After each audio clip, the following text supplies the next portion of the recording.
Inspirasi, Kepala Badan Koordinasi Penanaman Modal, Rektor Universitas Gadjah Mada, Ketua Umum Pengurus Pusat Kagama hadir di tempat acara.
Hadirin sekalian, mengawali acara pada kesempatan pagi hari ini, marilah bersama-sama kita menyanyikan lagu kebangsaan Indonesia Raya.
Himne Gadjah Mada.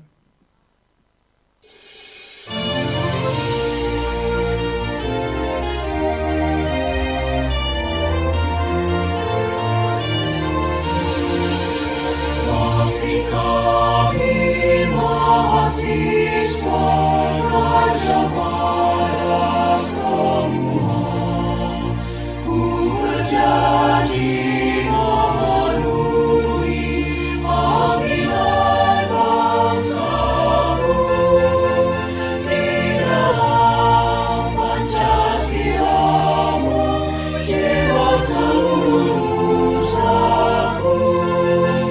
Ku junjung kebudayaanmu, kejayaan Indonesia.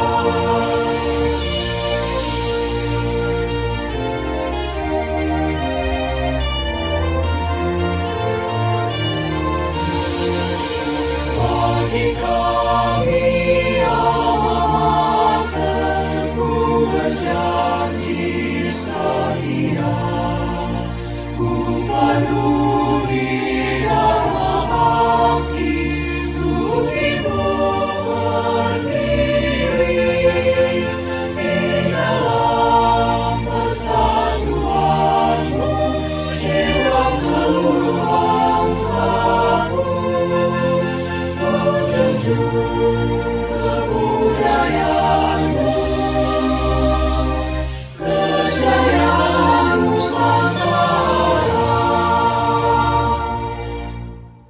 Hadirin disilakan duduk kembali.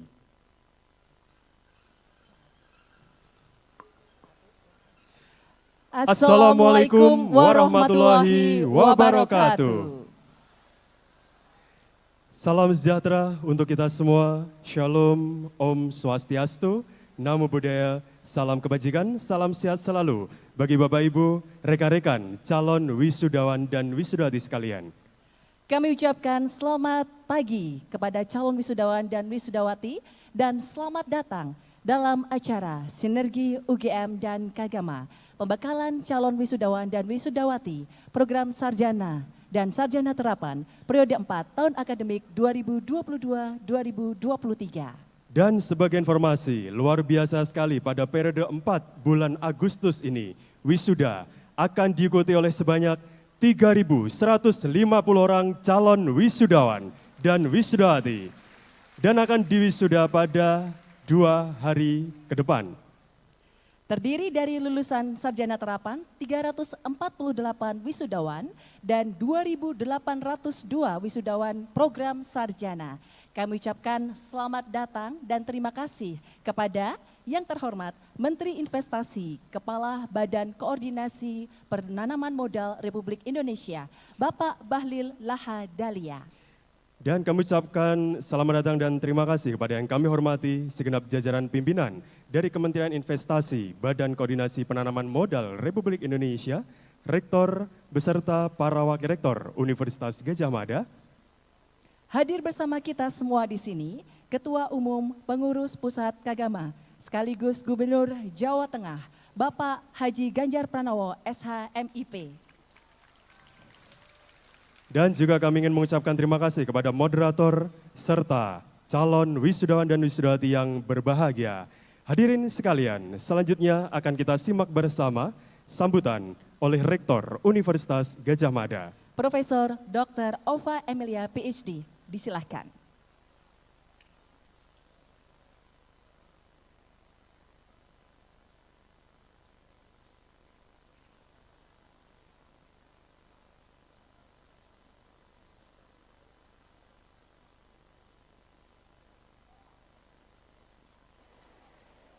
Yang terhormat Bapak Menteri Investasi, Kepala Badan Koordinasi Penanaman Modal, BKPM, Bapak Bahlil Lahadalia. Yang terhormat Ketua Pengurus Pusat Kagama.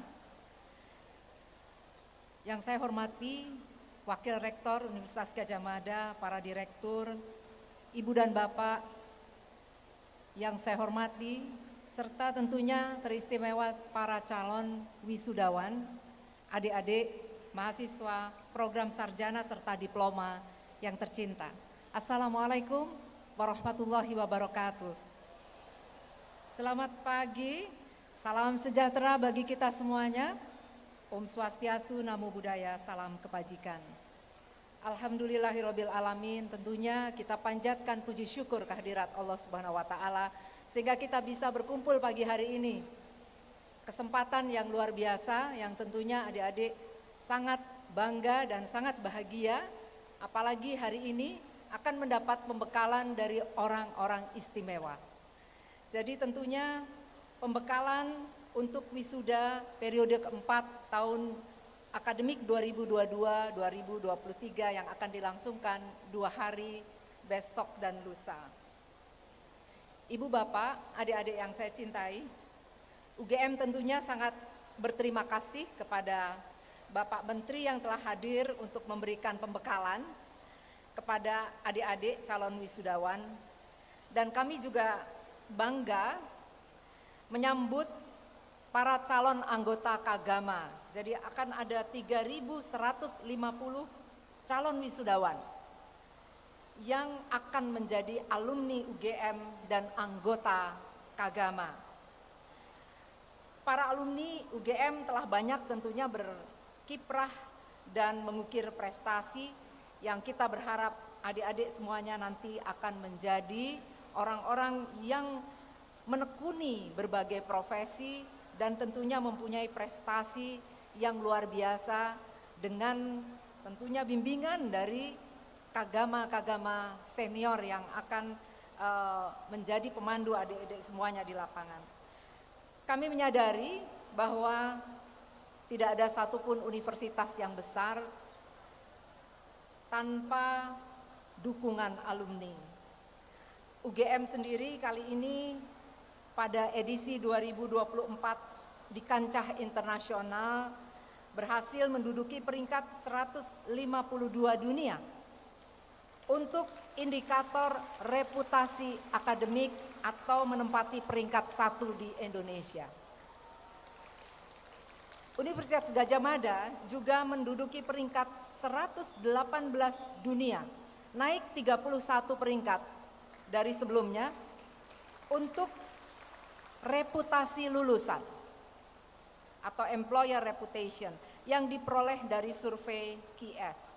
Nah, tentunya reputasi tersebut tidak terlepas dari kontribusi dan dukungan alumni semua, sahabat UGM, sehingga kami juga mengucapkan terima kasih atas kepemimpinan Bapak Ganjar Pranowo selaku Ketua Pengurus Pusat Kagama yang memberikan dukungan dan partisipasi konkret alumni untuk pencapaian Universitas Gadjah Mada.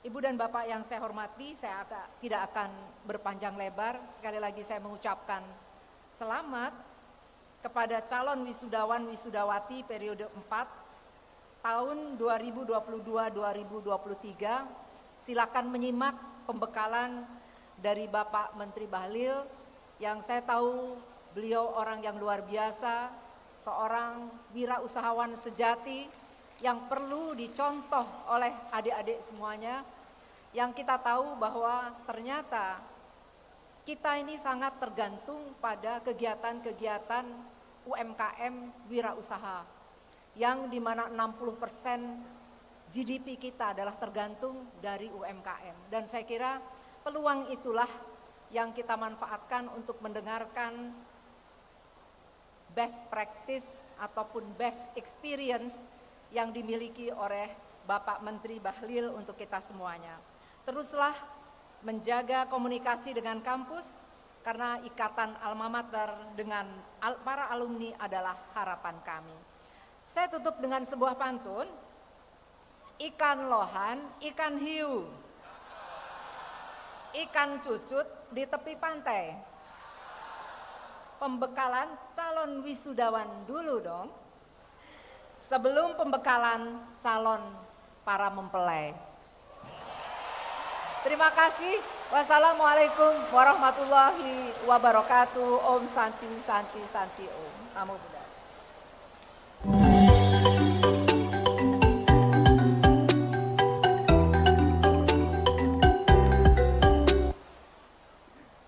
Baik, terima kasih kami sampaikan kepada Rektor Universitas Gadjah Mada atas sambutan yang diberikan di pagi hari ini. Hadirin yang berbahagia, selanjutnya kita ikuti bersama sambutan Ketua Umum Pengurus Pusat Kagama. Kami undang Bapak Haji Ganjar Pranowo, SH MIP, kami silakan.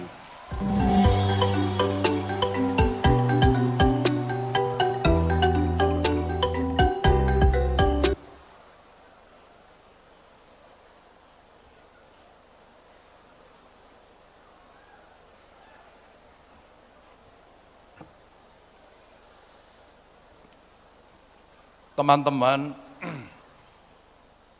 2 hari ini saya mencoba menulis, menyiapkan sebuah cerita. Bagaimana perasaan saya ketika kemudian saya membayangkan sekian puluh tahun yang lalu saya berdiri di sini dan saya wisudawan pertama yang menggunakan gedung ini. Saya wisudawan pertama. Sebelum saya wisudanya di gedung pusat, yang masih pakai tenda dan panas. Saya mau tahu dulu besok di wisuda tapi masih jomblo, angkat tangan. Oke, Bu Rektor, lihat anak-anakmu, Bu Rektor. Ya, saya tahu ekspresi wajah yang sangat kasihan di. Enggak apa-apa. Tapi siapa tahu di antara teman-teman yang angkat tangan tadi itu Besok salaman dan berjodoh di ruangan ini. Mudah-mudahan yang kuliah di UGM ini semua sempat nonton film atau membaca novel Cintaku di Kampus Biru. Dapat jodoh di sini, termasuk saya. 2 hari saya tulis, maka saya izin ikut membaca. Assalamualaikum warahmatullahi wabarakatuh. Selamat pagi, salam sejahtera untuk kita semua. Om Swastiastu, Namo Buddhaya, Rahayu. Prof. Ova, Bu Rektor, terima kasih. Tidak ada yang lebih membanggakan ketika semua hadir di gedung ini dan akan menuntaskan semua tugas yang sangat membosankan selama bertahun-tahun di sini. Mereka adalah wajah ceria dan di situ ada doa dan air mata. Terima kasih Bu Rektor sudah mengajak anak-anak, adik-adik kita untuk bisa mencapai sebuah mimpi besar. Pak Bahlil ini menteri fenomenal. Saya tahu betul nakalnya beliau waktu muda. Tapi ingat, secara emosional, secara kreativitas, dan aktivisme yang ada, Pak Bahlil dari Indonesia Timur, anak muda, aktivis, menjadi Menteri Investasi. Boleh berdiri, Pak? Berdiri dong, Pak. Beliau nanti akan menjadi narasumber dan teman-teman boleh bertanya bagaimana hal yang tidak biasa beliau lakukan untuk menarik investasi, inspiring. Jadi jangan takut nakal. Dan tentu seluruh jajaran direktorat, Pak Warek, teman-teman dari BKPM, dan semua yang hadir, para wisudawan. Hari ini sebenarnya menjadi momentum yang sangat istimewa buat siapapun yang pernah sekolah di sini. Dan ini menjadi momentum peralihan dari fase penggemblengan di kampus menuju tantangan yang lebih besar di dunia nyata yang ada di luar sana. Saya tentu berdiri di sini sebagai saudara Anda yang pernah senasib, tapi sekaligus sebagai Ketua Umum Kagama. Saya menyampaikan selamat datang, Anda menjadi anggota kami yang baru.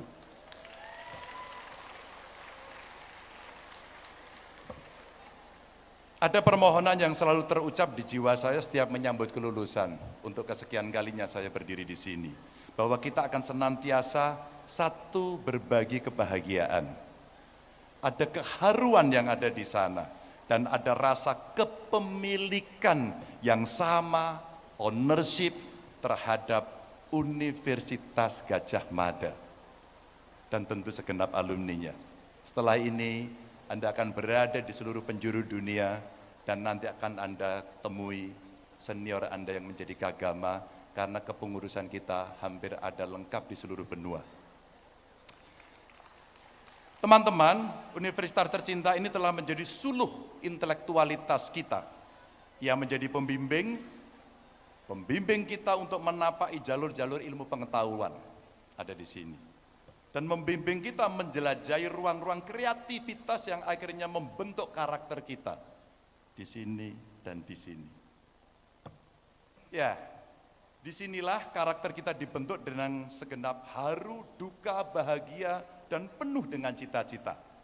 Mungkin sebagian dari teman-teman sering merasa jengkel.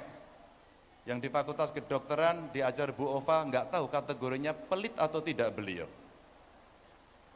Apakah tugasnya terlalu banyak kepada teman-teman semuanya? Dan tugas-tugas itulah yang tanpa terasa sebenarnya membuat kita makin handal dan hebat. Mungkin juga ada yang merasa sebel ketika dapat nilai D dan harus mengulang. Ada pengalaman itu, boleh angkat tangan? Nggak usah malu, biasa saja. Saya juga pernah kok. Dan tentu banyak sekali yang merasa muak, marah, bahkan kecewa ketika harus berulang-ulang merevisi saat bimbingan skripsi.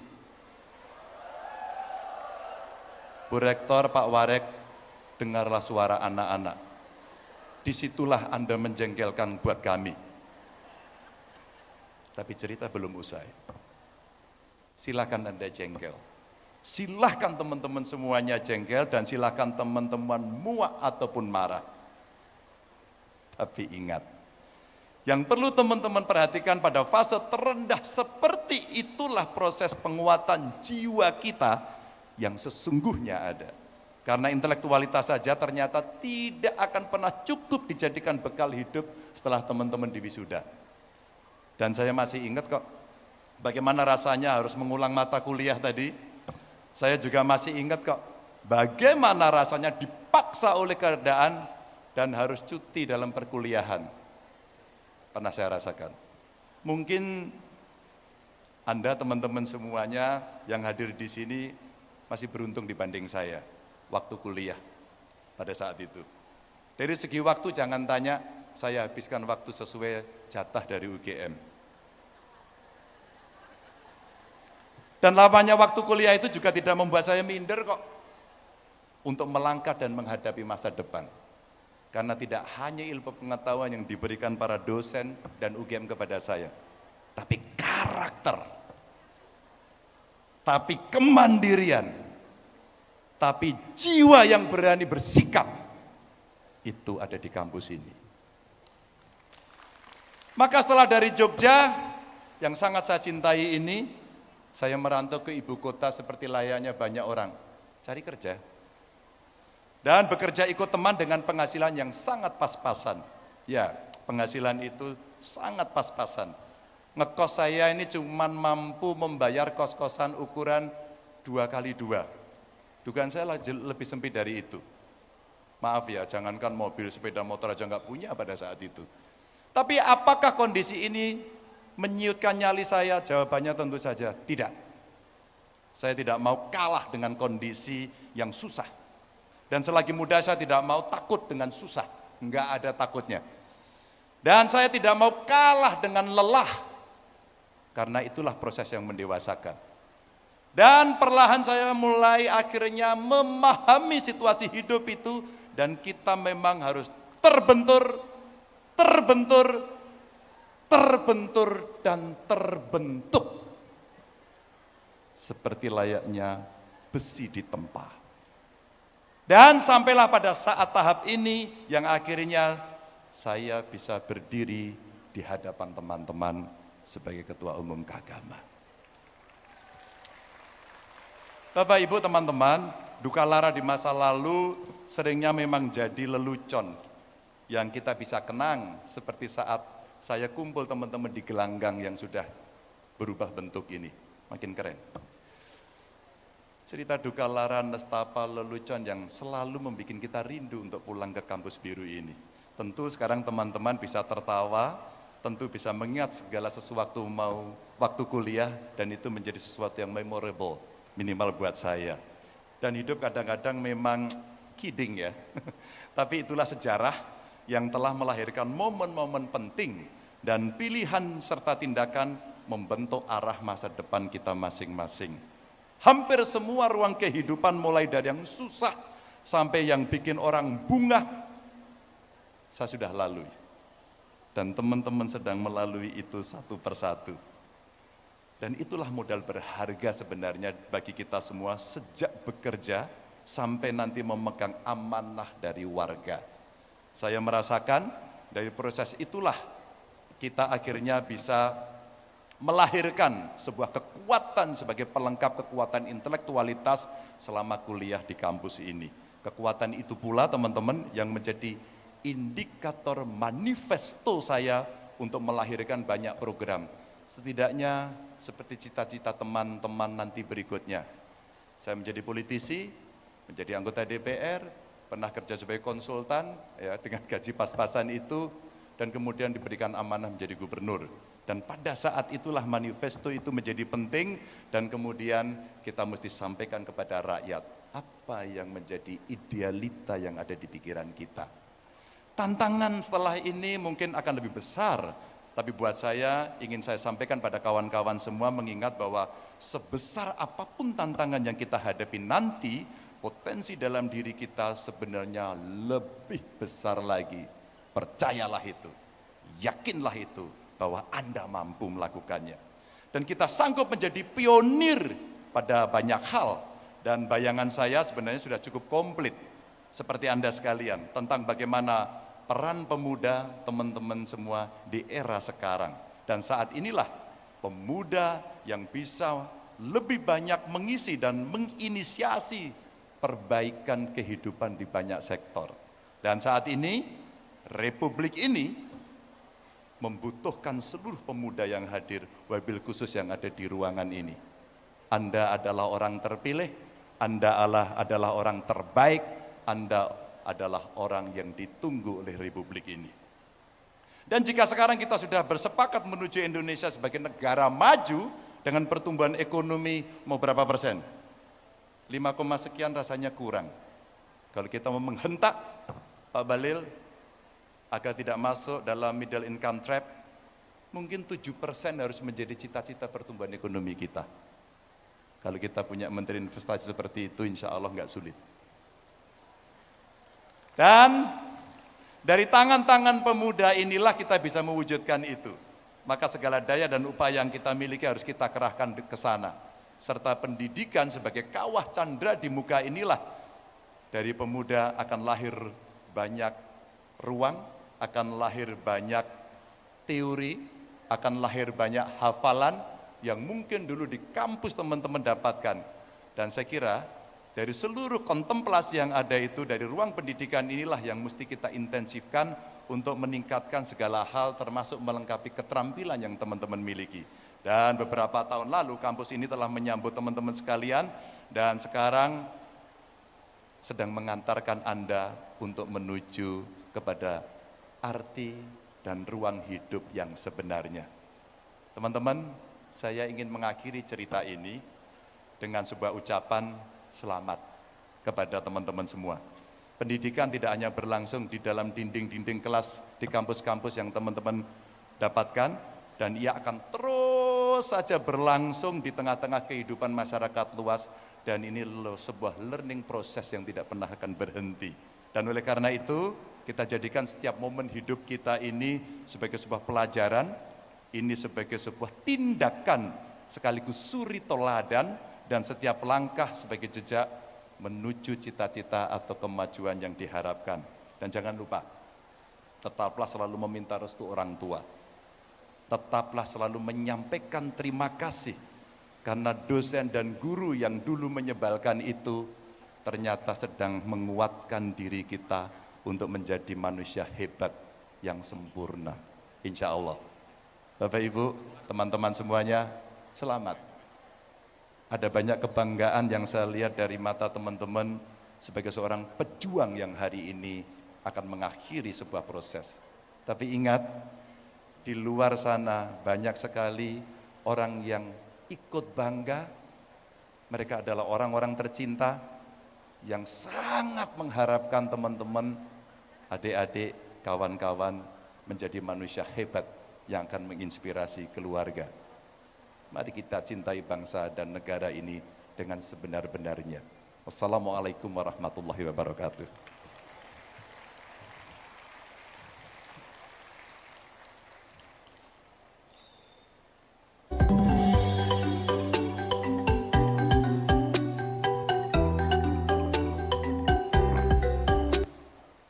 Kami ucapkan terima kasih kepada Bapak Haji Ganjar Pranowo SHMIP telah menyampaikan sambutan untuk kita semua. Baik hadirin sekalian, tiba saatnya kita akan berdiskusi bersama Menteri Investasi Kepala Badan Koordinasi Penanaman Modal Republik Indonesia. Di akhir sesi pemaparan, kami memberikan kesempatan kepada para calon wisudawan dan wisudawati untuk menyampaikan pertanyaan langsung kepada Menteri Investasi, Kepala Badan Koordinasi Penanaman Modal Republik Indonesia, dan tentunya siapkan pertanyaan terbaik dari teman-teman semuanya. Dan pembekalan akan dipandu oleh moderator kita, Bapak Tias Ihsan Hikmawan SSI MSPHD. Sedikit kami informasikan mengenai latar belakang pendidikan dari moderator kita di pagi hari ini.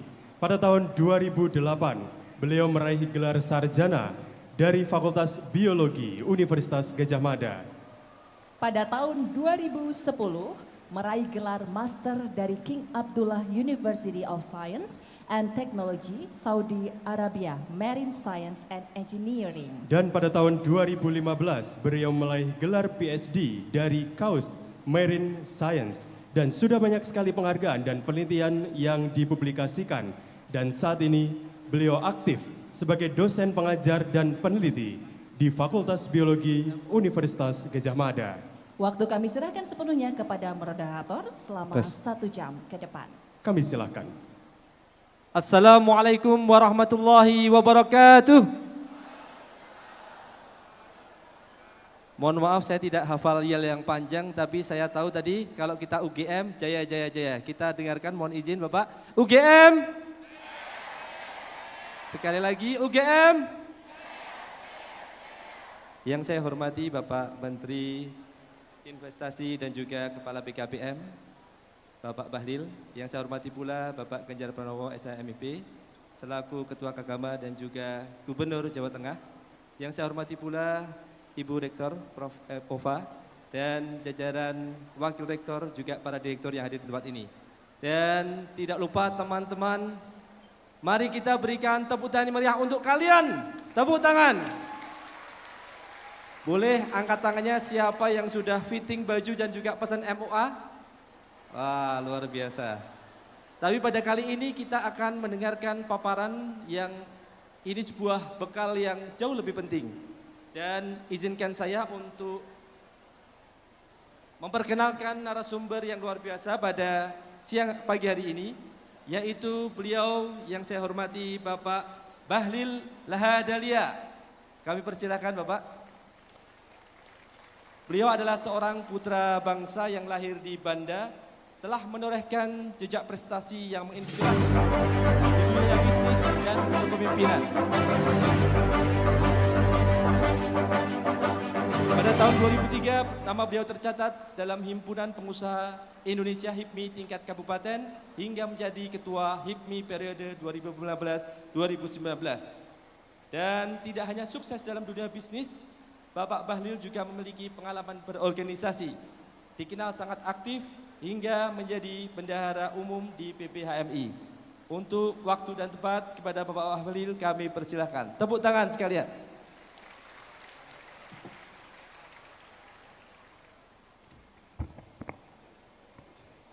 Inilah bedanya, kalau pemimpin masa depan itu badannya tinggi-tinggi. Dan kalau yang lagi pidato pendek, akhirnya pakai pengalas di bawah. Jadi udah cocok ini Pak Ganjar untuk ke depan ke arah Indonesia yang lebih baik. Tepuk tangan dong untuk Ketua Kagama. Bismillahirrahmanirrahim. Assalamualaikum warahmatullahi wabarakatuh. Shalom, Om Swastiastu, Namo Buddhaya, salam kebajikan. Yang sama-sama kita hormati, Ibu Rektor Universitas Gadjah Mada, Ibu Prof. Ova Emilia.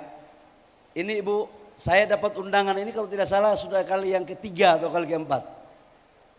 Jadi sekalipun saya bukan alumni Gadjah Mada, tapi rasanya selain yang bukan alumni, yang sering datang ke gedung ini hanya tamatan Universitas Cendrawasih Jayapura. Yang saya hormati Ketua Umum Kagama Pak Ganjar Pranowo, seorang tokoh, mantan aktivis, menjadi anggota DPR, menjadi gubernur, yang hanya tetap masih seperti seorang mahasiswa yang kita doakan insya Allah ke depan akan membawa Indonesia ke arah yang tambah paten untuk maju ke depan.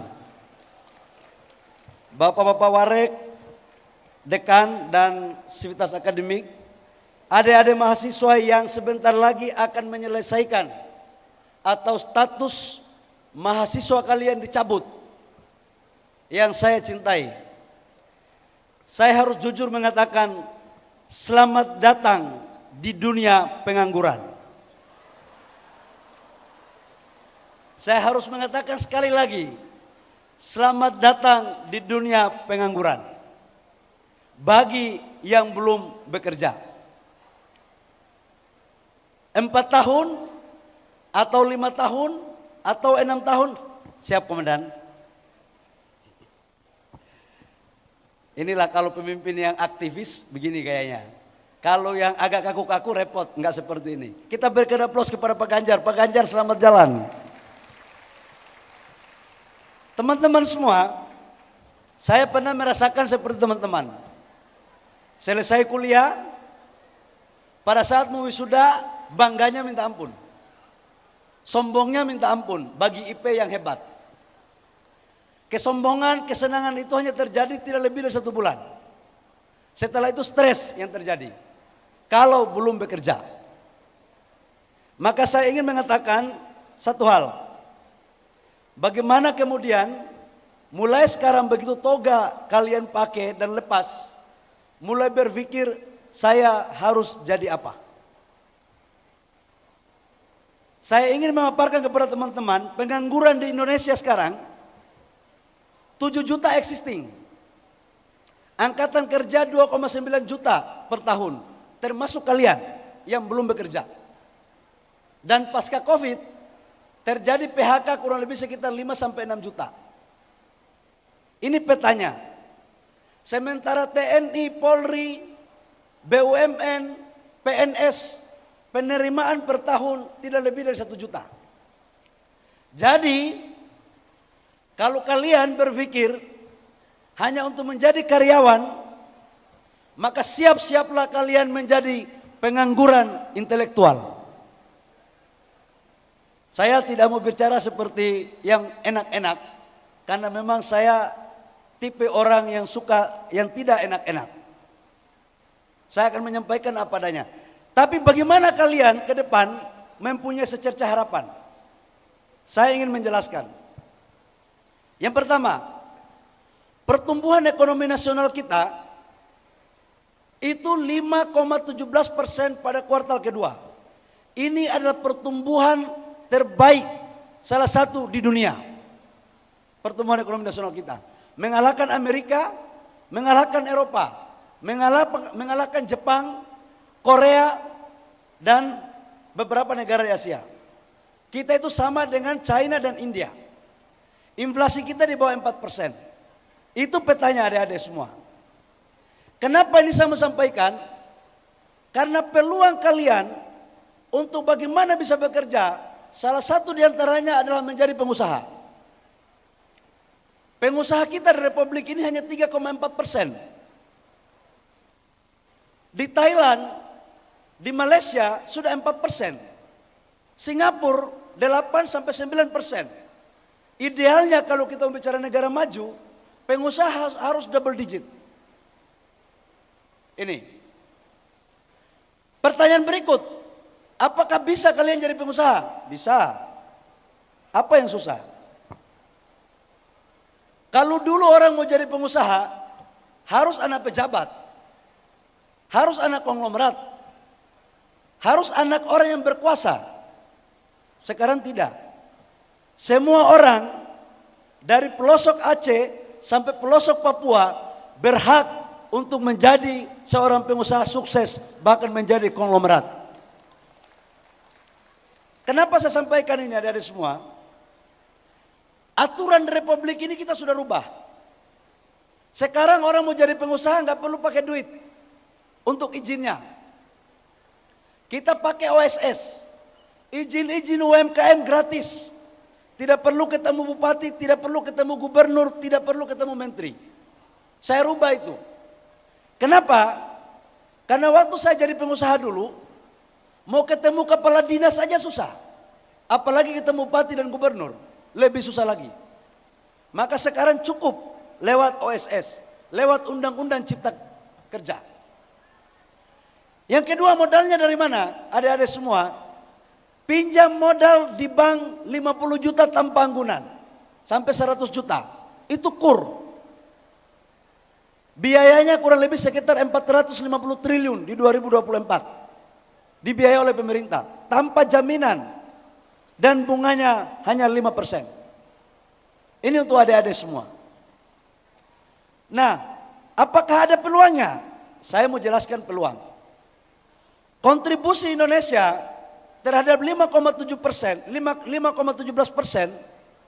itu salah satu diantaranya adalah investasi. Investasi kita tahun 2021 realisasinya 900 triliun. 2022 Bapak Presiden Jokowi meminta kepada saya harus mencapai 1.200 triliun untuk pertumbuhan ekonomi kita di atas 5%. Alhamdulillah kita mampu menciptakan realisasi investasi di tahun 2022 sebesar 1.207 triliun rupiah, melampaui target. Tahun ini Bapak Presiden meminta kepada saya harus mencapai 1.400 triliun. Dan saya janji kepada teman-teman semua bahwa insya Allah tahun 2023 realisasi investasi kita akan mencapai 1.400 triliun rupiah. Kenapa ini dilakukan? Ini untuk kita membangun ekonomi di seluruh Indonesia.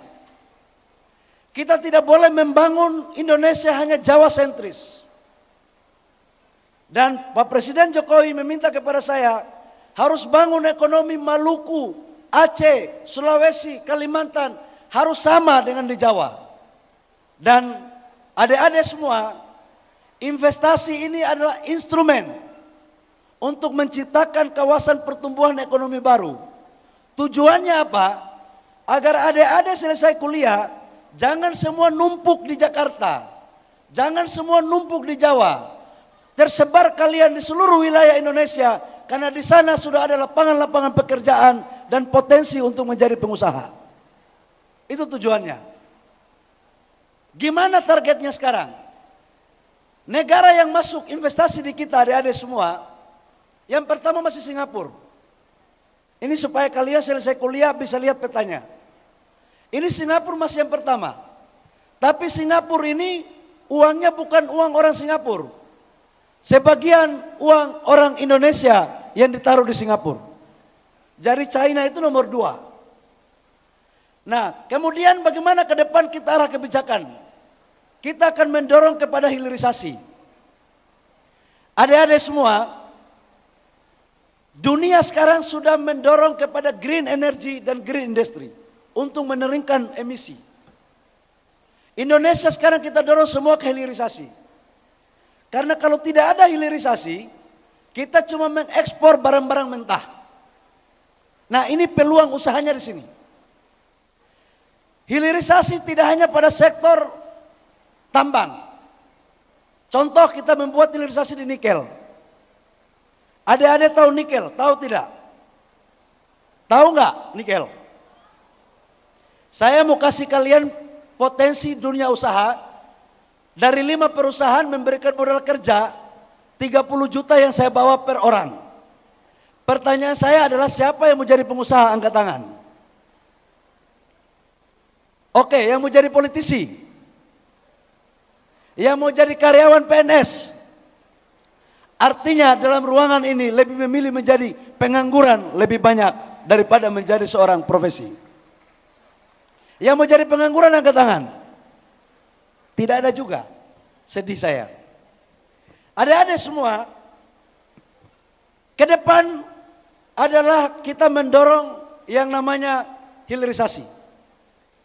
Nikel tahun 2017-2018 kita melarang ekspor. Total ekspor nikel kita waktu itu hanya 3,3 miliar US dollar. Begitu kita larang ekspor, kita bangun hilirisasi.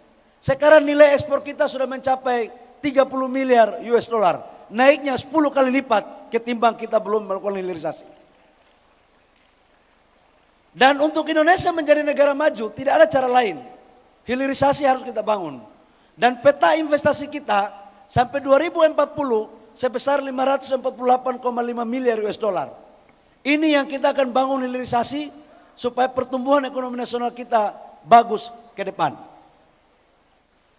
Adik-adik semua, kalau ini tidak kita lakukan, negara kita akan tetap berjalan di tempat.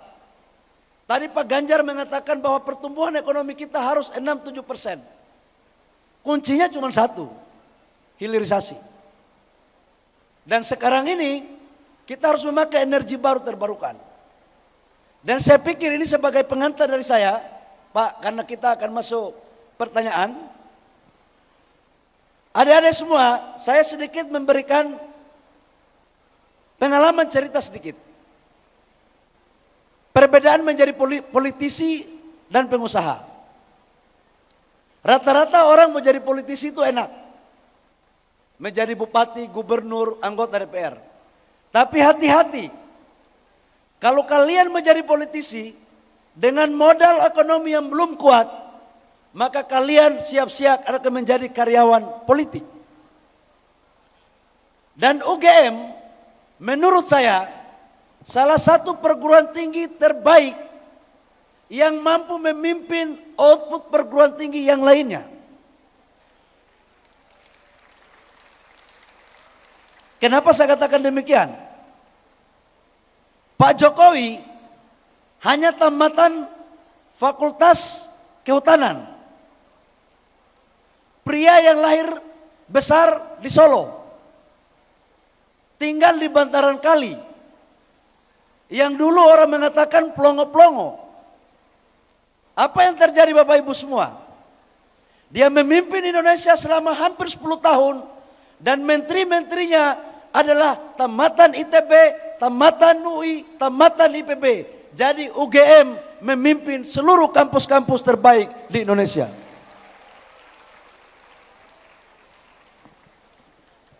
Itu baru tamatan Fakultas Kehutanan. Mensesnek 10 tahun, hampir 10 tahun, alumni rektor Universitas Gadjah Mada. Ini juga terbaik.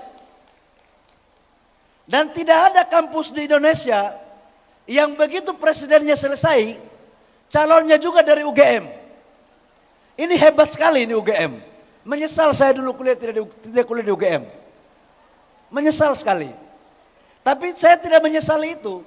Ternyata Tuhan mengirim saya ke UGM bukan untuk kuliah di UGM, tapi memberikan pembekalan kepada calon sarjana di UGM.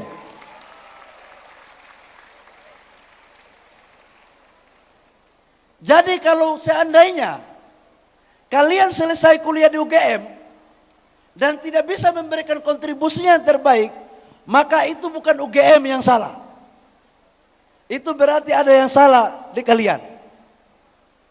Karena kampus manapun tidak pernah menjamin kualitas seorang mahasiswa. Yang menjamin kualitas mahasiswa adalah mahasiswa itu sendiri. Jadi adik-adik semua, saran saya anak kampung dari Papua, saya tinggal di kampung kecil di Fakfak. Yang waktu itu listrik pun tidak ada. Saya sekolah SD jalan kaki 4 kilo per hari. Saya tidak pernah menyangka dan tidak pernah bermimpi untuk jadi menteri. Saya memulai karir saya dengan menjadi pengusaha. Kalian tahu enaknya jadi pengusaha? Jenderal, pejabat, anggota DPR, semua akan datang bersilaturahmi dengan pengusaha. Mengatur pejabat, salah satu instrumennya adalah pengusaha. Dan begitu kalian punya materi, begitu kalian punya usaha, begitu kalian punya karyawan yang banyak, kalian bicara salah pun, orang lain mengatakan benar. Ini pengalaman saya. Dan begitu kalian punya kemampuan dunia usaha, dan diberikan amanah untuk menjadi pemerintah, menjadi menteri, atau menjadi apa saja, kalian punya independen luar biasa. Apalagi laki-laki yang masih jomblo, yang mukanya standar seperti saya. Sudah hitam pendek gitu kan.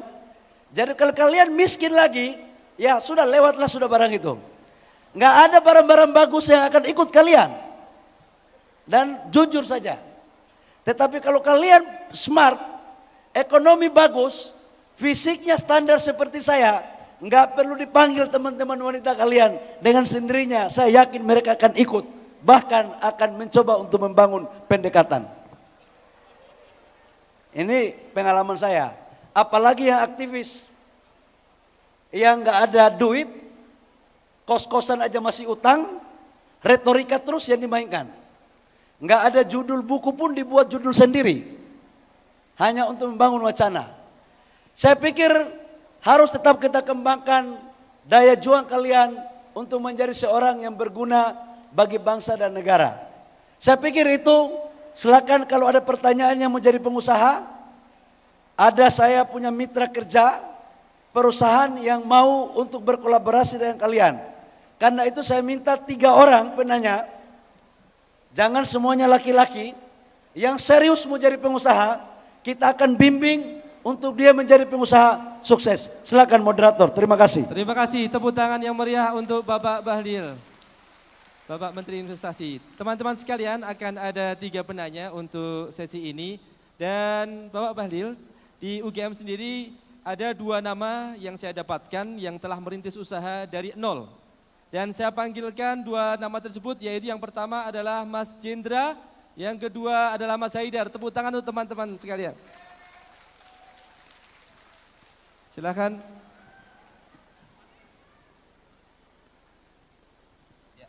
Langsung bertanya. Oke, terima kasih Bapak Menteri dan selamat pagi teman-teman semuanya. Sangat terhormat bisa datang sampai sini, pembekalan juga. Saya mau bertanya Pak, saya setiap fase itu selalu ada target. SMA saya selalu aktif dalam hal organisasi. Nah, saya menargetkan kuliah, saya aktif dalam dunia usaha. Nah, kebetulan saya ini saat membangun usaha selalu jatuh bangun dan selalu menemui kegagalan. Setelah saya introspeksi, saya ini hanya melakukan hal itu semua itu sendiri. Maksudnya sendiri itu tidak ada mentor gitu. Nah, sebenarnya tuh pentingnya sebuah mentor tuh seperti apa dan apakah dalam mencari mentor itu harus mengeluarkan biaya atau bahkan menemukan orang yang tepat untuk mencari mentor tersebut? Karena sejauh ini sampai hingga sekarang saya ada kurang lebih 4 usaha yang akhirnya gagal semua, tapi yang akhirnya sekarang tinggal 1, itu saya buka Warmindo Pak, warung Indomie namanya Togar itu di Pogung. Nah, tinggal 1 itu aja dan itu saya juga berdasarkan dari kegagalan-kegagalan yang udah saya lalui di dunia F&B. Begitu mungkin Pak. Terima kasih, tepuk tangan untuk Mas Jendra. Kami persilahkan Bapak Menteri untuk menjawab dan persiapan untuk Mas Haidar. Namanya siapa? Enggak pastinya ya? Silakan. Jendra, gini, menjadi pengusaha itu grafiknya kan begini. Tidak ada pengusaha yang hebat itu dari atas ke atas terus. Pengusaha hebat itu dari bawah ke atas, jatuh bangun dia judulnya jatuh bangun. Nah, pertanyaan kau adalah bagaimana cara mempertahankan usahamu agar tetap sukses, kan kira-kira begitu. Apakah butuh mentor? Mentor yang terbaik dalam dunia usaha adalah dirimu sendiri. Jadi kalau jadi pengusaha itu, kamu jangan cepat putus asa. Jatuh, kerjakan terus. Jangan kamu pindah. Kalau pindah ke bidang lain, itu kamu mulai lagi dari nol. Jalanin terus. Ulangi gagal, ulangi terus. 3-4 kali kamu fokus aja. Tetapi kamu harus membangun inovasi. Kreativitas harus dibangun. Nah, menyangkut dengan bagaimana caranya untuk mendapatkan mentor. Jangan salah mentor. Diskusi, menerima informasi itu penting. Tetapi tidak akan lebih baik kalau kamu dari dirimu sendiri. Nah, usahamu apa aja sih yang tadi 4? Fokusnya F&B Pak, kafe. Kafenya di mana? Kafenya yang pertama dulu pernah buka di Merican, di Jogja. Terus yang kedua juga di Sleman, ketiga di dekat alun-alun selatan.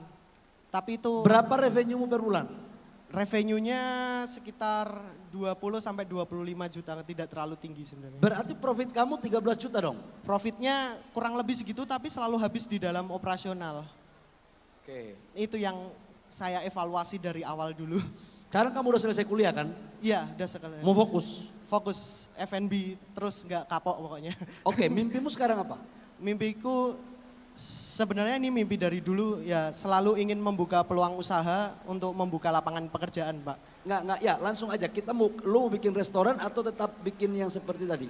Saya mau buat cafe and resto. Mimpinya untuk target terakhir seperti itu. Di mana? Belum ada tahu Pak, di Jogja untuk saat ini. Kamu mau nggak? Kita join berdua.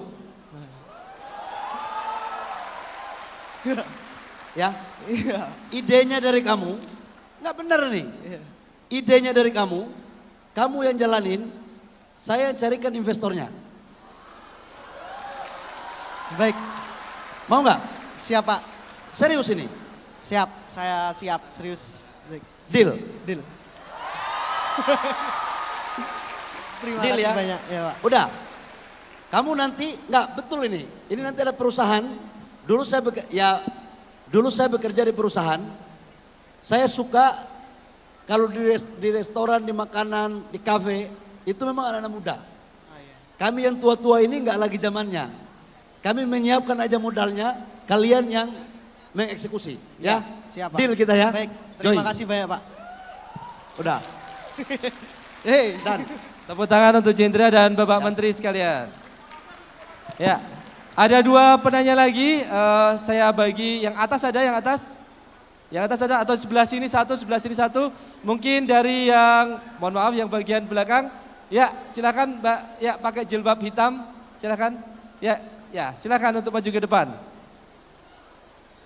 Jadi mohon maaf saya tidak pintar berpantun, tapi ada pantun viral yang saat ini beredar ya. Lu punya duit, lu punya kuasa. Jangan dibikin rumit, silahkan bertanya. Silahkan Mbak. Satu lagi dari bagian sini. Ini Mas ini silahkan. Ya, yang batik ini. Mas, Ya. siapa namanya tadi? Jendra. Kamu bikinnya jangan bikin asal-asalan ya. Dibuat kafenya yang bagus ya, yang untuk tempat nongkrong anak-anak muda. Ada musiknya, kamu desain bagus deh ya. Top. Mantap. Silakan Mbak, perkenalkan namanya, dari fakultas apa, dan langsung pertanyaannya singkat ya. Assalamualaikum warahmatullahi wabarakatuh. Shalom, Om Swastiastu, Namo Buddhaya, Salam Kebajikan berkah. Lebih dekat ke mic. Sebelumnya terima kasih atas kesempatan yang telah diberikan. Perkenalkan nama saya Fadila. Perkenalkan nama saya Fadil. Ini lebih jelas. Oh ya, siap. Perkenalkan nama saya Fadil, saya dari Fakultas Hukum Universitas Gadjah Mada. Sebenarnya saya ingin bertanya kepada Pak Bahlil.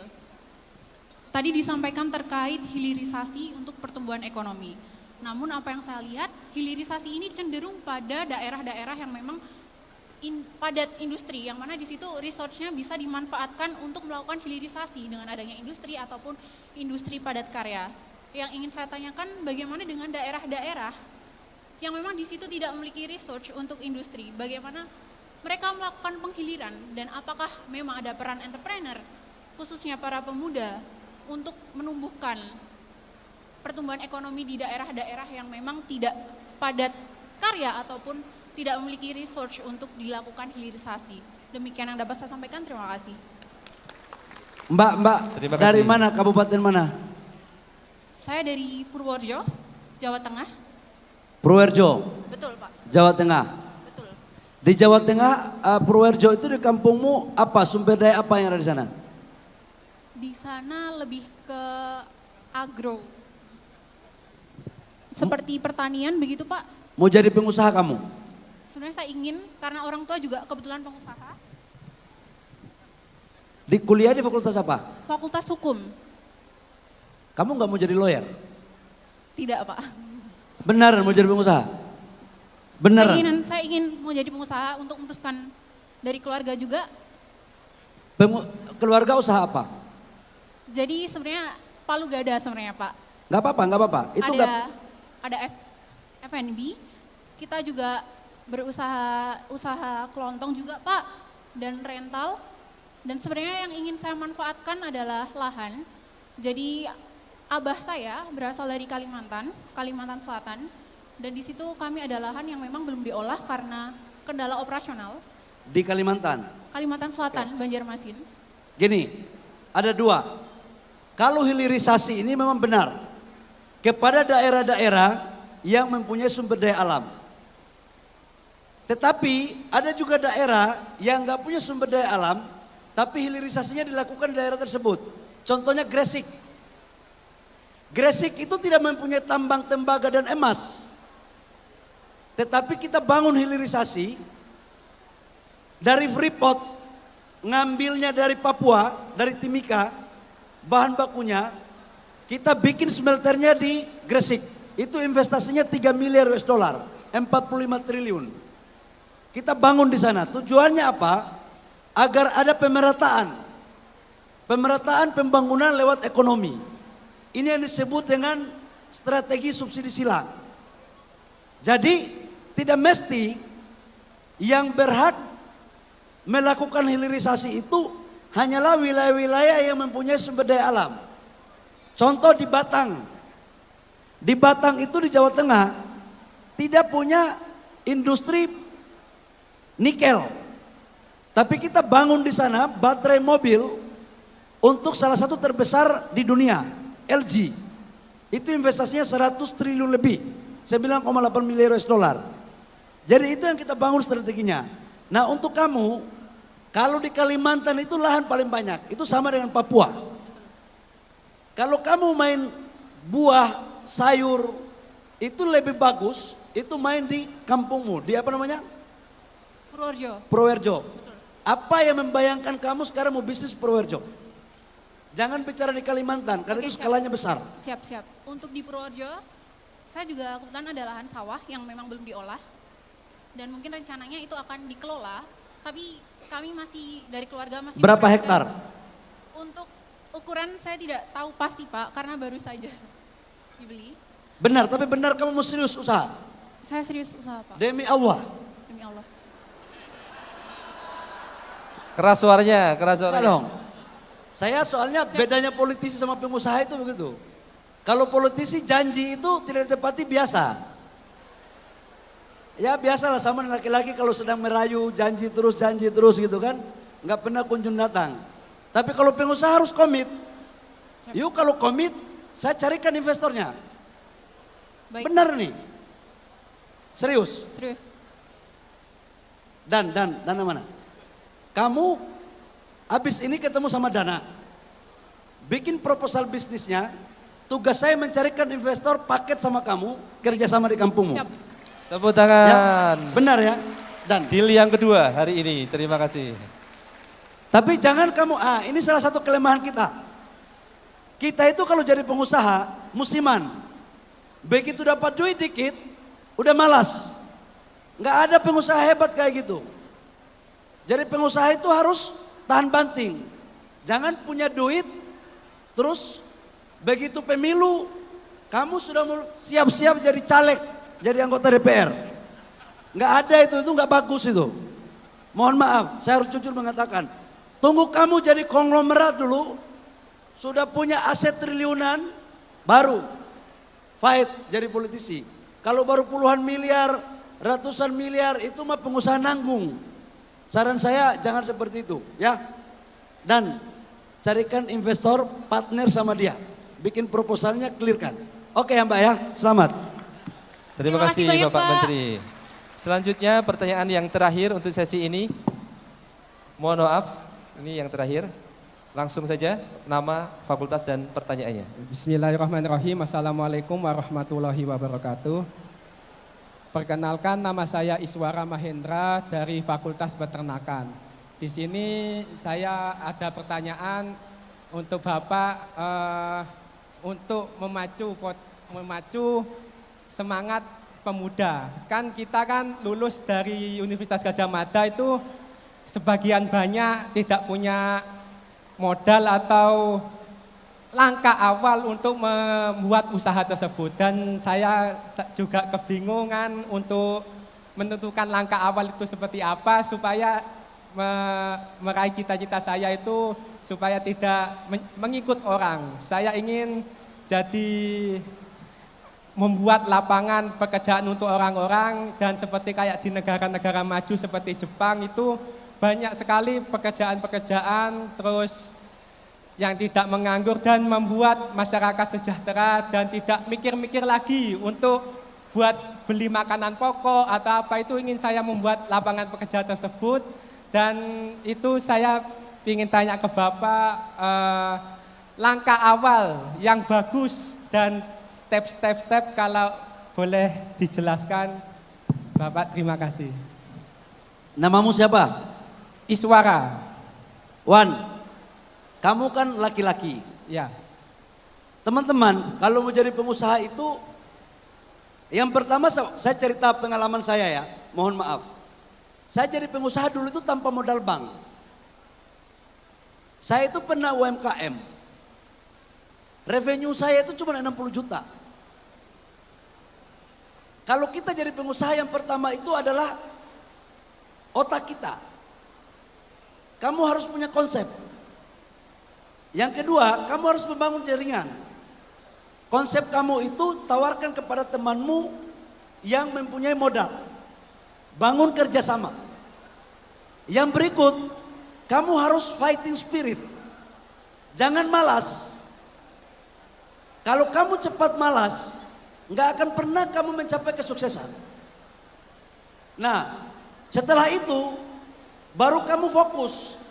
Rata-rata kita yang kuliah, itu sombong terhadap diri sendiri. Karena saya sarjana, apalagi pulang kampung, paling hebat di kampung itu.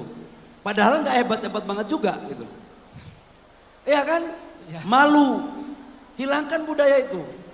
Karena menjadi pengusaha nggak boleh malu. Gitu. Nah, tips saya dulu, saya pernah ditertawai orang.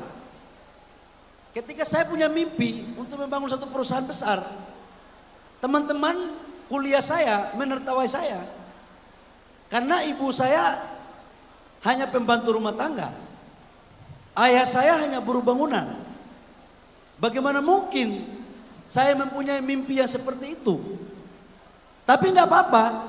Orang-orang yang menertawai saya itu, yang IP-nya bagus-bagus itu, sekarang hampir semua kerja di perusahaan, di holding perusahaan yang saya buat dulu. Luar biasa. Jadi kalau sekarang kamu saya yakin ini kepercayaan dirimu yang kurang.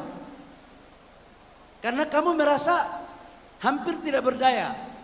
Hilangkan pikiran itu, bro. Kalau kamu mau sukses, fight dulu. Tapi fokus. Nah, pertanyaan saya sekarang, kamu mau fokus di bidang apa? Saya fokus di bidang peternakan, di peternakan ayam broiler. Ayam? Broiler, ayam potong. Broiler. Oke, di mana?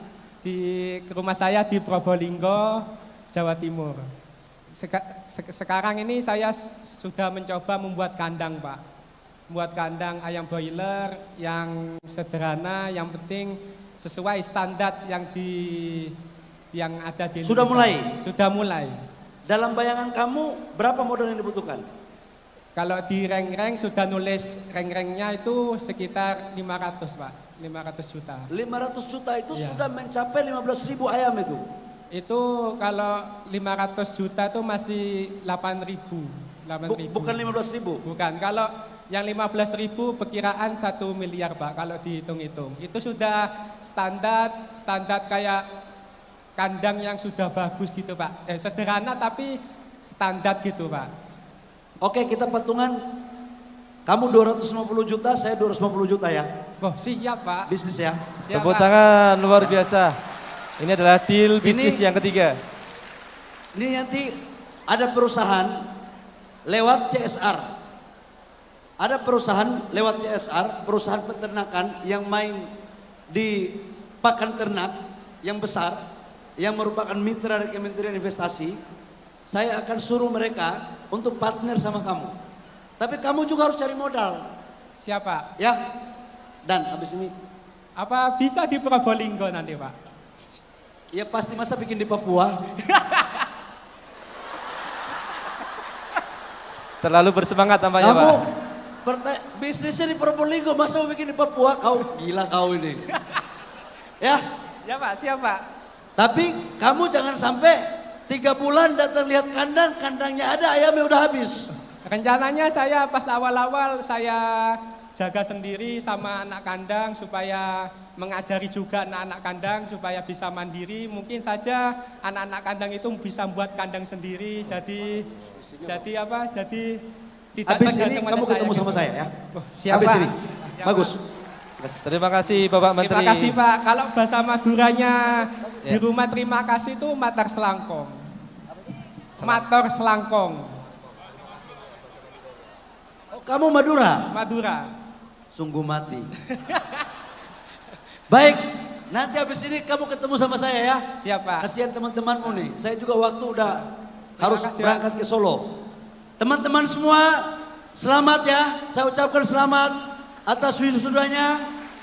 Selamat membahagiakan keluarga, selamat membahagiakan pacar. Yang belum punya pacar, selamat membahagiakan diri sendiri.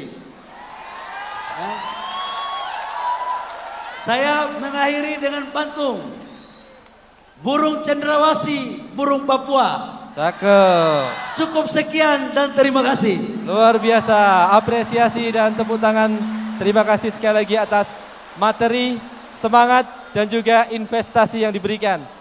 Teman-teman sekalian, sudah ada 3 deal bisnis hari ini yang kita lakukan. Dan luar biasa langsung dieksekusi. Harapannya teman-teman ingat bahwa modal yang utama seperti yang diberitakan oleh Bapak Menteri bukanlah modal duit, tapi modal mindset.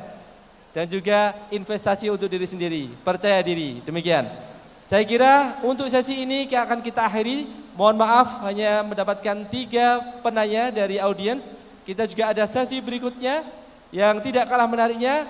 Dan sekali lagi terima kasih Bapak Menteri. Kami persilahkan untuk kembali ke tempat duduknya. Terima kasih Pak, terima kasih. Tepuk tangan teman-teman sekalian. Sekali lagi untuk menghangatkan suasana UGM. Jaya, jaya, jaya. UGM. Jaya, jaya, jaya. Terima kasih. Sembari silakan. Ya, silakan untuk para mahasiswa berdiri, kita akan berfoto dengan Bapak Menteri. Baik, kepada rekan-rekan mahasiswa calon wisudawan dan yang wisudawati ada di semuanya. bawah bisa berdiri sehingga terlihat di kamera. Yang tadi kena dapat deal bisnis juga bisa berdiri juga bergabung.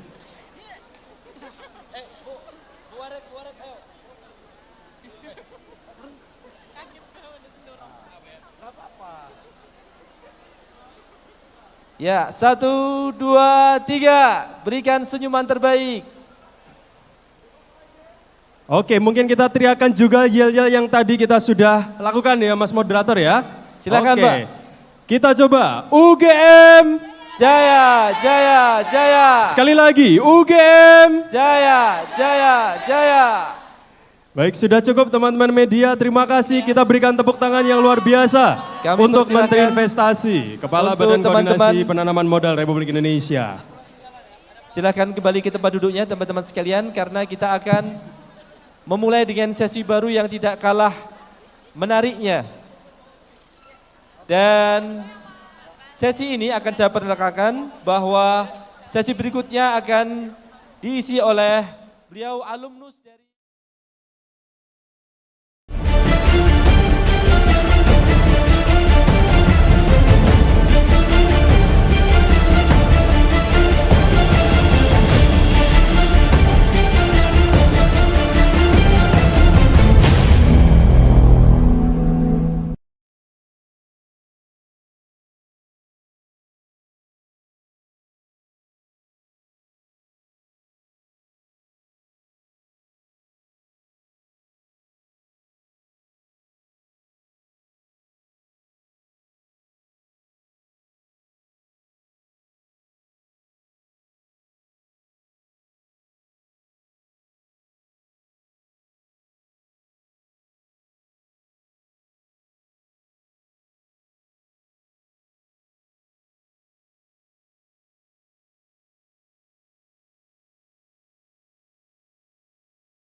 menu Jepang yang luar biasa menariknya.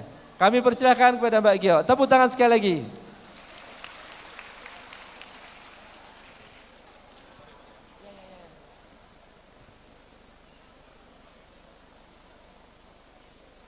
Terima kasih Mas Tias.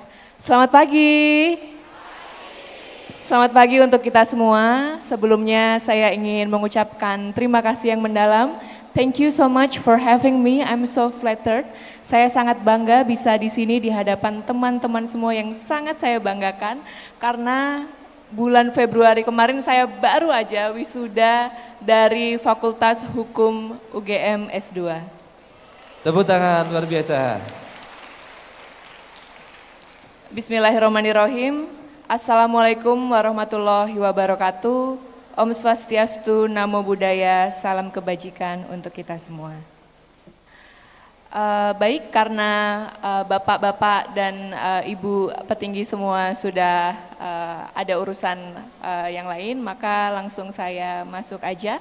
Perkenalkan, saya Gio Kinski, Putri Indonesia Intelijensia 1 tahun 2023. Seperti yang sudah disampaikan tadi, saya mendapat gelar S1 dan S2 saya dari Fakultas Hukum UGM, dan boleh ya saya sedikit cerita pengalaman saya waktu menjadi mahasiswa di UGM, a glimpse of my background. Jadi semasa saya di bangku kuliah sebagai mahasiswa hukum, saya berkesempatan untuk mengikuti beberapa perlombaan mediasi yang diadakan di Hong Kong dan di Paris waktu itu. Jadi untuk lomba mediasi yang di Hong Kong saat itu diadakan oleh Civis East Mood Foundation. Mungkin anak-anak hukum udah sangat familiar ya sama foundation itu. Dan kebetulan waktu itu UGM adalah delegasi pertama dari Indonesia yang dikirimkan di sana. Jadi kami dan tim berkompetisi dengan mahasiswa hukum di seluruh dunia, dan puji syukur berkat kerja keras tim kami mendapatkan award sebagai best team semifinalist, dan juga saya mendapatkan award sebagai second runner up best legal counsel. Di tahun selanjutnya karena memang saya into mediation, into alternative dispute resolution, suka banget penyelesaian masalah di luar pengadilan, to find a win-win solution. Akhirnya kami ikut lomba mediasi lagi. Yang kedua itu ada di Paris, diadakan oleh International Chambers of Commerce.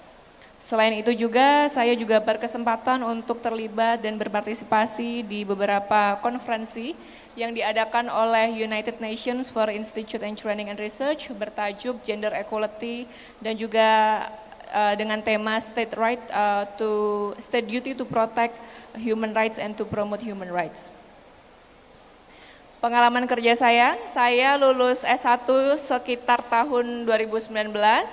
Saya lulus S1, saya bekerja sebagai junior legal di PT Pertamina EP Cepu. Saya ditempatkan di kantor pusat di Jakarta karena sebelumnya waktu saya masih menjadi mahasiswa hukum, saya internship di SKK Migas. Jadi mulai dari sana saya bikin skripsi tentang investasi hulu migas, akhirnya saya kerja di dunia migas. And it's quite tough becoming a woman in male dominated industry, however, di sana environment-nya sangat bagus, sangat suportif. Lalu masuk tahun 2020, COVID, semua kantor work from home. Saat work from home itu akhirnya saya memutuskan untuk melanjutkan studi S2 saya di Hukum UGM juga. Jadi angkatan COVID, daring, bisa multitasking sambil kerja. Lalu di perjalanannya tahun 2021, saya resign, saya memberanikan diri untuk memulai bisnis. Karena saya memang hobi masak dan hobi kuliner, jadi akhirnya saya memutuskan untuk kolaborasi dengan chef, karena saya nggak ada basic culinary beforehand, so I think the best decision is to collaborate with someone who is expertise in that area. Jadi kami mendirikan restoran Jepang namanya Okayu Osho. Berkenan teman-teman semua, Bapak Ibu mampir, I would be so happy to welcome you all. Terletak di Pantai Indah Kapuk di Jakarta. Selanjutnya di tahun 2022 saya mengikuti pageant competition. Yang pertama itu Abang None Jakarta. Puji syukur saya mendapatkan predikat Harapan 1 None Jakarta Barat. Lalu dari situlah mulai terbuka kesempatan-kesempatan untuk bekerja di dunia media. Dan akhirnya di tahun tersebut saya bekerja sebagai field producer di CNN Indonesia. Di tahun berikutnya, di tahun ini, di tahun 2023 awal, saya ditawari sebenarnya untuk ikut ajang Putri Indonesia. Cuman memang kalau kita dihadapkan di dua pilihan, mau lanjut di CNN atau mau lanjut Putri Indonesia, kita harus memilih, harus ada yang dikorbankan. So I decided to step out of my comfort zone. Akhirnya saya resign dari CNN, mengikuti pemilihan Putri Indonesia. Alhamdulillah, Saya mendapatkan urutan 7 di Putri Indonesia, dapat Best Catwalk dan juga Putri Intelijensia 1. Jadi dalam pemilihannya di Putri Intelijensia itu terdapat lembaga independen dari Universitas Indonesia, diadakan psikotes, tes IQ, interview, dan juga group discussions from the whole participant, from all province, di ranking. Puji syukur saya mendapatkan Intelijensia 1 dan itu tidak terlepas dari pengalaman dan didikan selama saya menjadi mahasiswa di Universitas Gadjah Mada. Boleh tepuk tangan. Silakan. Itulah sekilas tentang latar belakang saya dan tentunya saya percaya dan saya nggak pernah ragu bahwa semua teman-teman di sini adalah SDM unggul dan pemangku masa depan Indonesia Emas 2045. Dan saya percaya bonus demografi ini bisa kita manfaatkan dengan semaksimal mungkin karena 70% of the population itu adalah usia produktif. Jadi mengutip dari Ibu Sri Mulyani, terdapat 4 syarat untuk terwujudnya Indonesia Emas. Yang pertama yakni kualitas manusia, lalu kesediaan infrastruktur, kualitas kelembagaan, dan juga kebijakan pemerintah. Dan dalam hal ini kualitas manusia, saya yakin teman-teman semua di sini sangat mampu untuk menjadi pribadi yang tough dan adaptive in this rapid development of digitalization era. Ayo teman-teman semua kita manfaatkan, let's utilize all of the resources that we have to maximize our potential to its fullest. Memulai bisnis sendiri, to work for ourselves, karena sekarang AI, artificial intelligence, sebentar lagi akan menggantikan peran manusia. Jadi jangan sampai kita bekerja for AI, we have to be the master of AI itself. Dan juga turut menggerakkan dan mensupport local products, termasuk UMKM, as mandated by Law Number 24, 2019. Akhir kata, sebuah quote dari Nelson Mandela, education is the greatest power that we can use to change the world. So let's make the most of it. Billahi taufiq wal hidayah. Wassalamualaikum warahmatullahi wabarakatuh. Terima kasih. Aplaus yang luar biasa untuk Mbak Gio. Jadi ketika membaca CV Mbak Gio, saya itu merinding, ini luar biasa multitalentanya. Saya pernah mencoba talenta yang lain yaitu olah suara di kamar mandi. Tahu-tahu digedor sama tetangga saya, polusi suara oi. Ternyata tidak semuanya bisa seperti Mbak Gio. Nah, kami membuka sesi pertanyaan untuk teman-teman sekalian yang menanyakan kenapa kok bisa mengeksplor berbagai macam dari businesswoman. Ya, silakan nanti. Ada kemudian juga ada tadi Putri Indonesia dan juga mengajar ya Mbak ya di I3L tadi. Sebagai guest lecture, luar biasa. Silakan Mas. Baik, terima kasih Bapak Moderator dan juga Kak Gio. Perkenalkan, nama saya Fahmi Fabian dari Pembangunan Sosial dan Kesejahteraan Fakultas Ilmu Sosial dan Ilmu Politik. Mana suaranya Visipol? Visipol. Baik, terima kasih untuk kesempatan yang telah diberikan pada saya. Saya izin bertanya ke Kak Giok terkait dengan, tadi kan banyak nih gitu kan, terkait dengan bakat ataupun juga keahlian yang dimiliki seperti itu. Saya pun juga kurang lebihnya kalau misal disuruh compare memang ada beberapa, tapi memang belum belum memaksimalkan seperti itu potensi yang ada. Misal tadi terkait dengan masak, mungkin teman-teman yang di sini yang pernah tinggal sama saya di asrama ataupun juga pernah mencoba masakan saya juga seperti itu, berkomentar positif seperti itu. Terus tadi saya juga lihat Kak Giok juga bertarik suara seperti itu, juga berkembang seperti itu. Nah, tadi juga sempat bekerja di salah satu BUMN dan juga berhasil. Pada akhirnya juga beberapa bidang bisa dilakukan sekaligus. Nah, tadi kan akhirnya keluar dari comfort zone. Kira-kira bagaimana untuk kita tough dan juga biar nggak terlalu bingung gitu loh. Kalau misal terlalu banyak fokus dan akhirnya bisa berkontribusi satu demi satu dan akhirnya juga bisa bermanfaat sama orang lain, itu kira-kira itu gimana caranya? Terima kasih, selamat pagi. Terima kasih Mas. Kami persilahkan Mbak Gio untuk menjawab.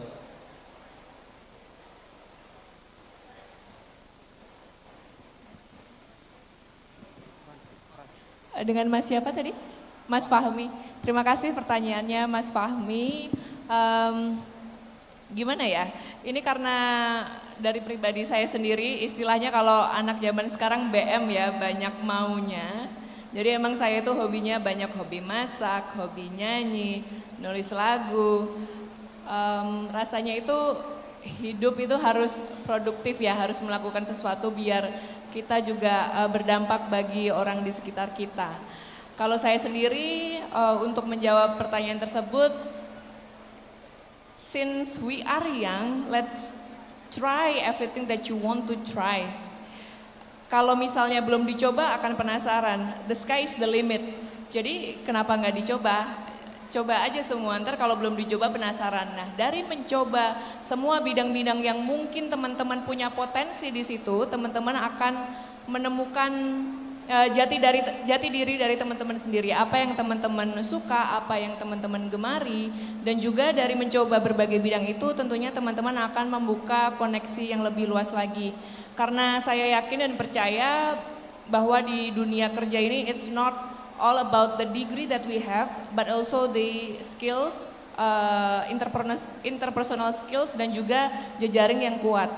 Dari situ apabila jejaring yang kuat sudah terbangun, kita memiliki konsep bisnis, saya yakin pasti yang teman-teman ciptakan juga akan terwujud. Jadi saya adalah the believer of law of attraction, what you believe, what you attract.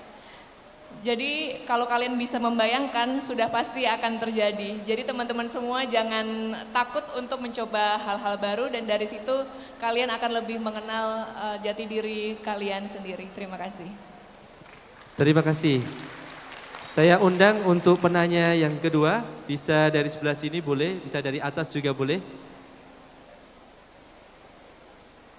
Ada yang bertanya, kira-kira bagaimana caranya untuk memasuki bidang lain kemudian bisa berhasil? Tadi ada juga? Silakan, silakan.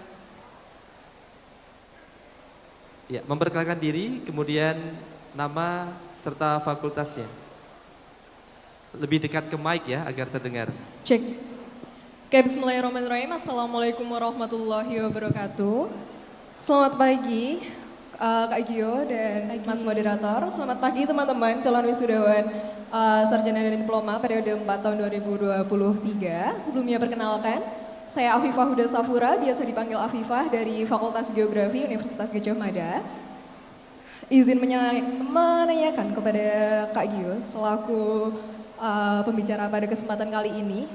Intinya kakak sebagai perempuan yang saya lihat dari CV-nya, dari pengalamannya, bahkan mungkin portofolio yang sudah ditayangkan di depan itu bagi kami mungkin sangat menginspirasi ya. Nah cuman saya tahu pasti selama perjalanan itu kakak melewati masa-masa yang cukup berat dan sampai akhirnya kakak bisa sampai di titik ini. Pertanyaan saya adalah yang pertama sebagai perempuan, apa sih Kak tantangan yang sudah Kakak lewati sejauh ini dan apa yang membuat Kakak bisa bertahan untuk akhirnya bisa mendapatkan tujuan yang Kakak inginkan? Dan yang kedua mungkin apa pesan-pesan Kakak untuk kami selaku fresh graduate yang mana mungkin masih nggak tahu nih ke depan akan seperti apa, terutama mungkin kaitannya dengan perempuan yang bisa dibilang di sini masih banyak keterbatasan dari segi pandangan orang lain atau dalam hal pekerjaan seperti itu. Mungkin demikian, terima kasih banyak. Wassalamualaikum warahmatullahi wabarakatuh. Terima kasih, tepuk tangan untuk Mbak Afifah. Terima kasih Mbak Alfifah. Terima kasih atas pertanyaannya. Pertanyaan pertama, becoming woman it's quite tricky. Itu ada seperti dua bilah mata pisau. Ada advantage and disadvantage-nya. Advantage-nya mungkin kita perempuan, apalagi perempuan yang bekerja di male dominated industry, mungkin dilihat sebagai somehow some people think that we are incapable in doing what men are able to do. Tapi selama kita punya value, kita bisa membawa diri, saya yakin lambat laun waktu yang akan menjawab. Jadi the best revenge adalah tunjukkan dengan prestasi, balas dengan prestasi.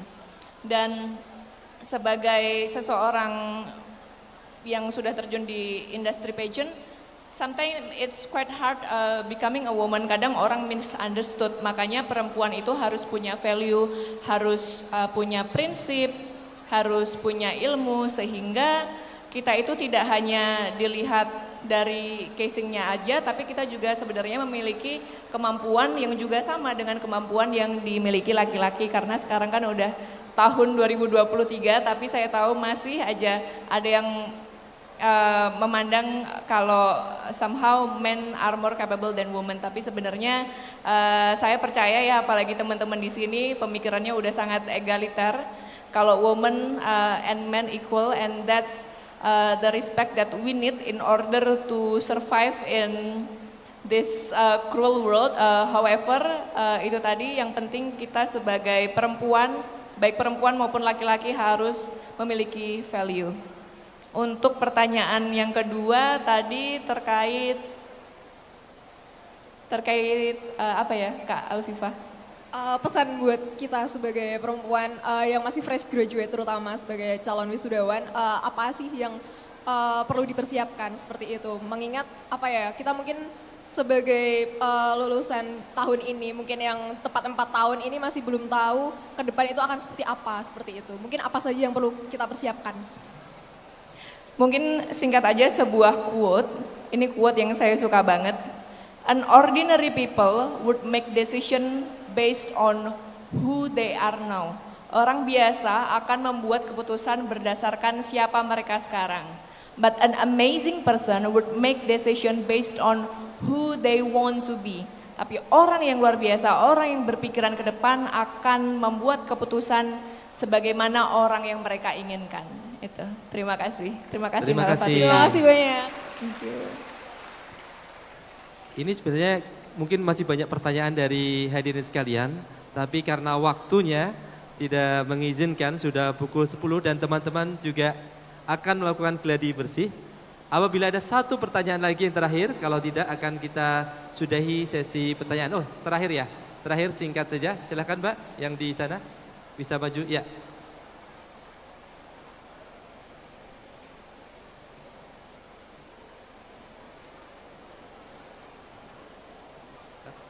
Juga ya.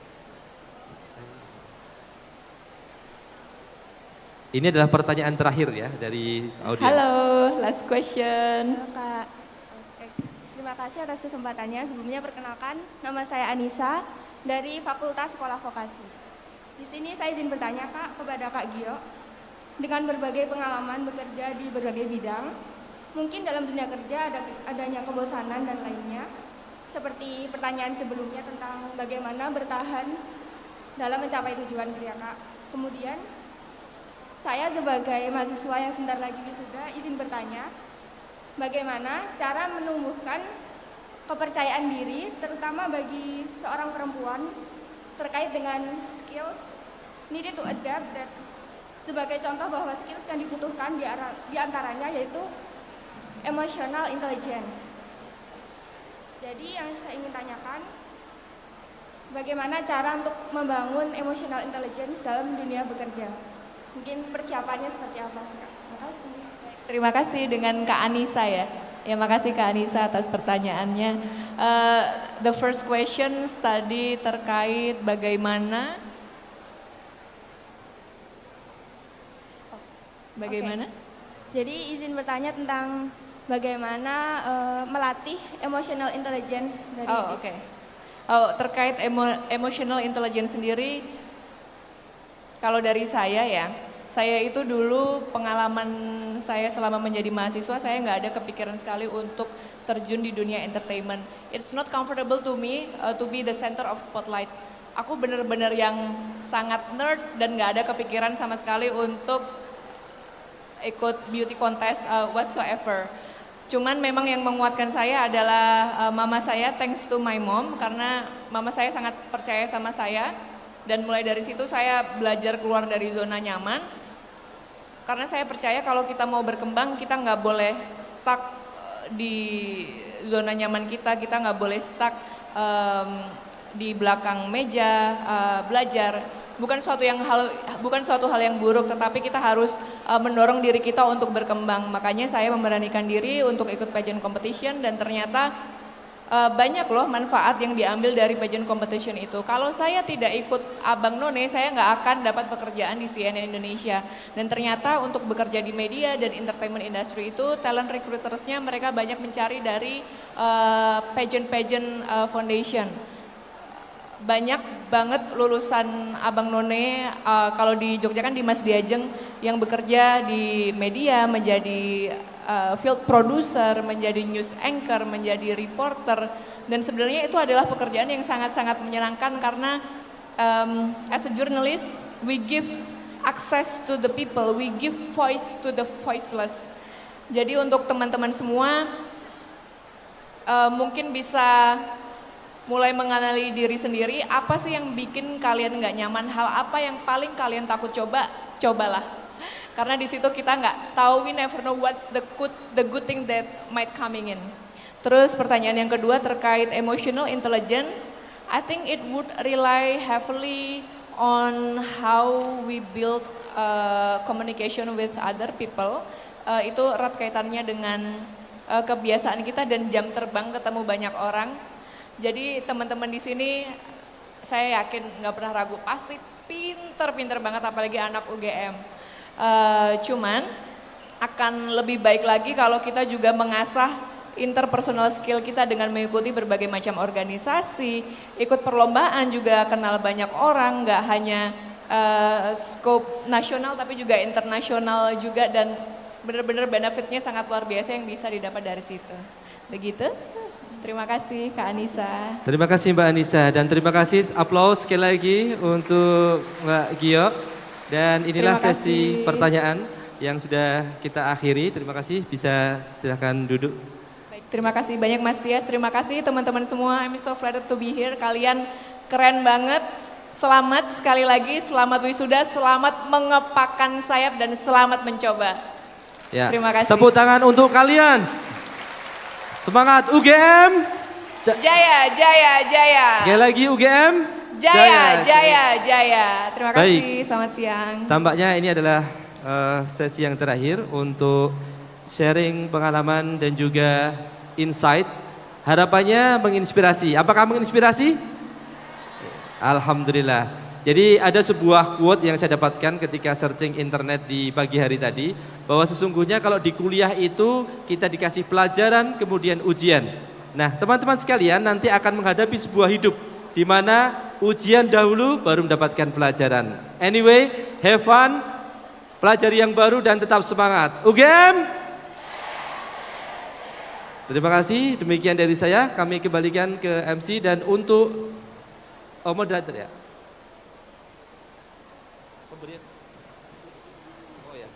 Ya, kami persilakan untuk duduk terlebih dahulu.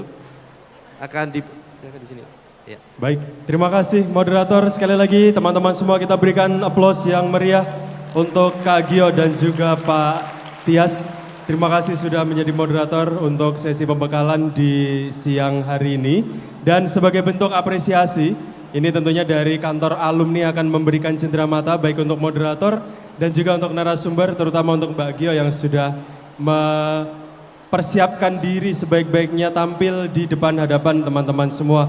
Mohon berkenan kepada Kepala Kantor Alumni, Ibu Lis Sulistiawati, monggo untuk berkenan menyerahkan cenderamata, baik untuk moderator maupun untuk narasumber yang sudah hadir di kesempatan siang hari ini. Mohon berkenan kepada Mbak Gio dan juga Pak Tias untuk dapat berdiri untuk menerima cenderamata dari Kantor Alumni Universitas Gadjah Mada.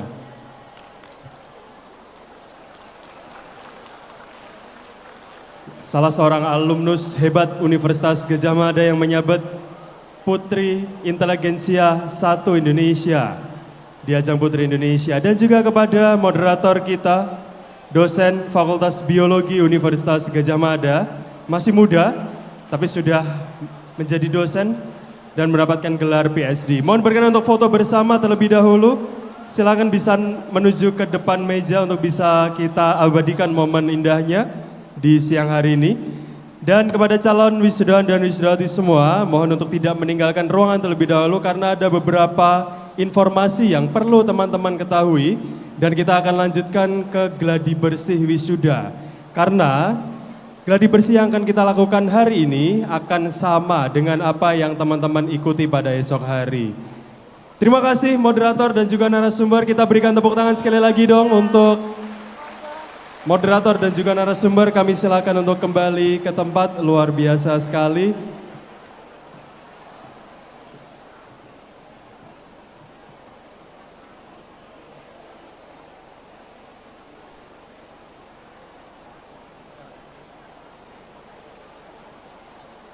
Baik, untuk selanjutnya kita akan ikuti bersama pengarahan.